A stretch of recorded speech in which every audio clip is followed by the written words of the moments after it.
Kukatpally KPHB forum మాల్లో పోలీసులు దాడులు నిర్వహించారు. అంతర్జాతీయ ఫోన్ కాల్స్ ను లోకల్ కాల్స్ గా మారుస్తున్న ఆర్బిట్ టెక్నాలజీ సంస్థపై పోలీసులు దాడులు చేశారు. టెలికమ్యూనికేషన్ ఫిర్యాదు మేరకు పోలీసులు ఈ దాడులు చేశారు.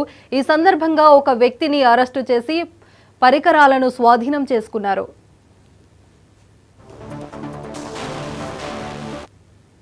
వర్క్ స్పేస్ రెంట్కి తీసుకొని అక్రమంగా ఒక సర్వర్ ఇన్స్టాల్ చేసి దాని ద్వారా ఇంటర్నేషనల్ కాల్ రూట్ చేస్తానని చెప్పి కంప్లైంట్ రావడం జరిగింది.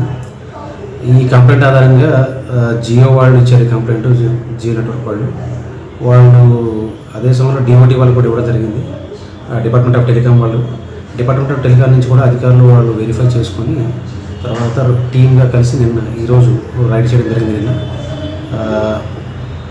4 మంజీరా మాల్లో వర్క్ స్పేస్లో నుంచి మనం ఒక సర్వరు, కొన్ని హార్డ్ డిస్క్లు, పెన్ డ్రైవ్ సీజ్ చేసాము. అక్కడ పోయి వెరిఫై చేస్తే మనకు తెలిసింది ఏంటంటే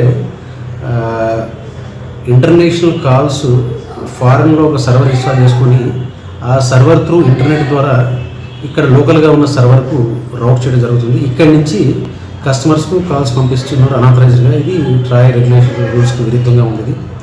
సో దీని మీద డిఓటి వాళ్ళు కూడా వెరిఫై చేయడం జరిగింది. వాళ్ళు కూడా చెప్పింది ఏంటంటే national long distance operator and international long distance ఆపరేటర్ల ప్రమేయం లేకుండా వీళ్ళు నేరుగా విదేశంలో ఒక సర్వర్ని ఇన్స్టాల్ చేసి ఇక్కడ ఒక సర్వర్ ఇన్స్టాల్ చేసుకొని అక్కడ ఎవరైతే ఈ దేశంలో మాట్లాడాలనుకున్నారో వాళ్ళకి కాల్స్ డైరెక్ట్గా ఎటువంటి ట్రాయ్ నిబంధనలు ఉల్లంఘించి ఎటువంటి నియమ నిబంధనలు పాటించకుండా నేరుగా ఈ ఇంటర్నెట్ ఉపయోగించి ఈ సౌకర్యాన్ని వాళ్ళు దుర్వినియోగపరచడం జరిగింది. ప్రకాశం జిల్లా దర్శిలో